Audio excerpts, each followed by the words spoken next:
Halos malaglag daw ang panga ni na Peter, hindi niya tunay na pangalan, habang sinusuyod nila ang isang kuweba sa Davao de Oro sa Mindanao. Sige ba? Ito ba? Ayun. Sa loob kasi ng madilim na yungib, ito ang kanilang namataan. Pati nag-uulo mo. Balik pa rin po. Di kato-kato iminti mo sa to. Isang napakabigat na bato na parang kakaiba. Nakalubog lang siya sa tubig, sa tabi ng dumadaloy na tubig sa loob ng kuweba. Nilaya na. Gamit ang sanga ng puno, nagbayanihan sila para ito'y mailabas. Dalawa ang nagtulak, dalawang naghila. Oh, hinahinay lang. Ako na, ako din. Ang dalpisi. Guys. At nang kanila na raw itong nalinisan, Lahat kami na tulala. ang bato kasi parang isang napakalaking ngipin. Kumparar sa bagang ng tao, kulang pa yung 10. Anong klaseng ngipin to? Malaki. Baka sa dinosaur daw. Mayroon yung nagsabi na rhino fossil. Mapapangiti ba sina Peter sa kanilang nadiskubre?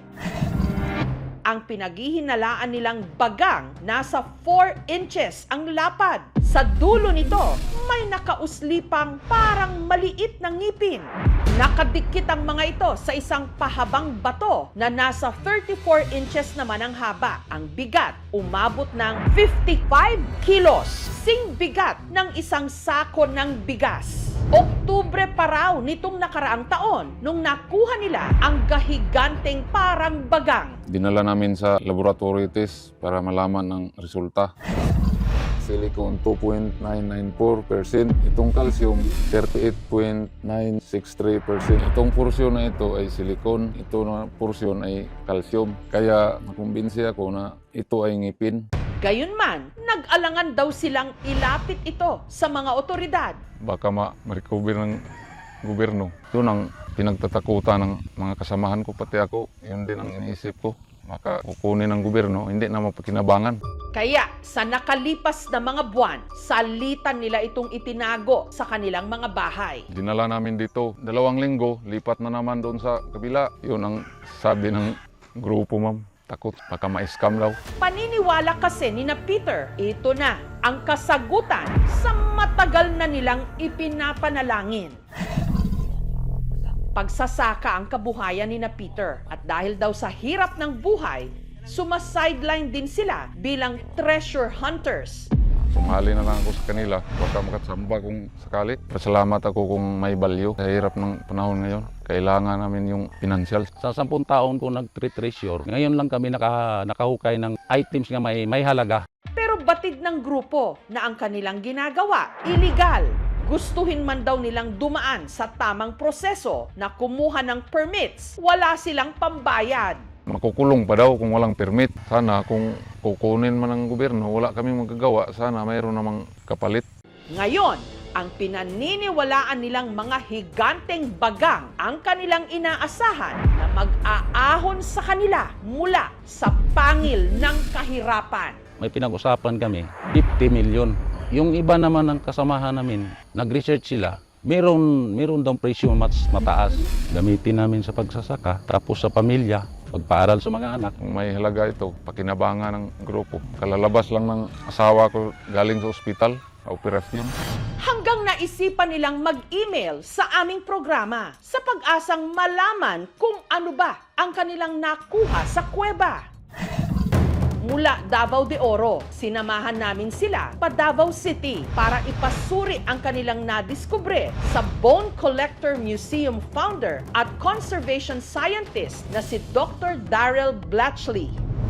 Naabi daw ng hipon or fossil. Okay. Kining diri banda mo ni nakita. Naiwagan Naiwagan sa natanong flashlight. mo Sino ngipin, man. oo. Oo. Naabi niyo mo basig dinosaur, basig tao kay murag hipon sa likod tapos na pagtuyo kana yung mga Pang-area. pakita mangina na sulod sa langop sahay na murag ulo jud ng itsura sa tao or elepante. Pati nag-uulo mo.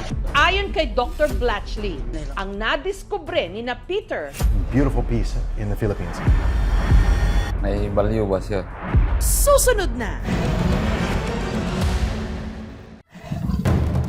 Davao de Oro. Sinamahan namin sila pa Davao City para ipasuri ang kanilang nadiskubre sa Bone Collector Museum founder at conservation scientist na si Dr. Daryl Blatchley.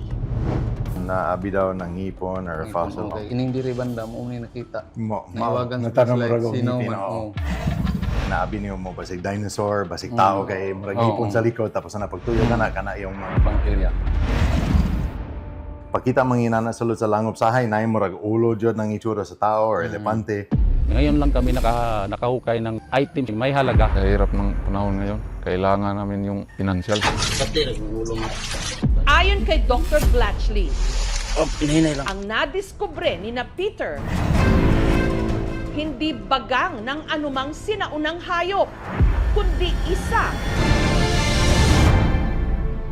Stalagmite, klase ng minerals o mineral deposits na tumubo mula sa sahig ng kuweba sa loob ng napakahabang panahon. Kung ngipon, tapat na yung mga ugat niya, yung roots niya na abot dito sa ubos. Pero you're getting the same thing there as you are here. So it's a beautiful piece, pero it's a limestone calcite mixture ng gikan sa mga langob. There's been no dinosaur fossils found yet in the Philippines. They have found extinct rhinos. There's been megalodon sharks teeth found, pero walang dinosaur. May value ba siya? Unfortunately, walang value. Because, number one, kung protected, bawal ipagguha gikan sa langob, just by having it is already illegal. Meaning, nabungkag nimo ng langob. Wala tayong magagawa. Dismayado mo. Kasi kala namin mo, kinabangan. Cave systems in the Philippines are protected by the DNR. If you go in and you break pieces off to use them for souvenirs or whatever, you're destroying a natural history, beautiful piece in the Philippines.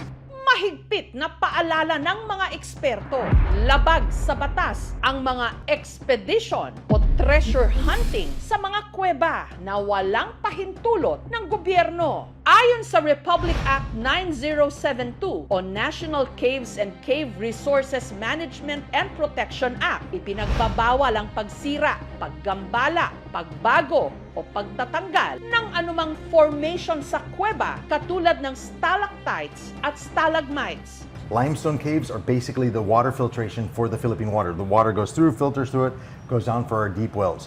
Ang sinumang lalabag maaaring makulong ng 2 hanggang 6 na taon at pagmumultahin pa ng 20 to 500,000 pesos. Kahit naman sino pwede kasing mag-treasure hunt eh. Kaya lang, pagka nag-treasure hunt ka, may mga kaakibat yan na responsibilidad. Kailangan mayroon ka ring experience o skill. May pera ka rin.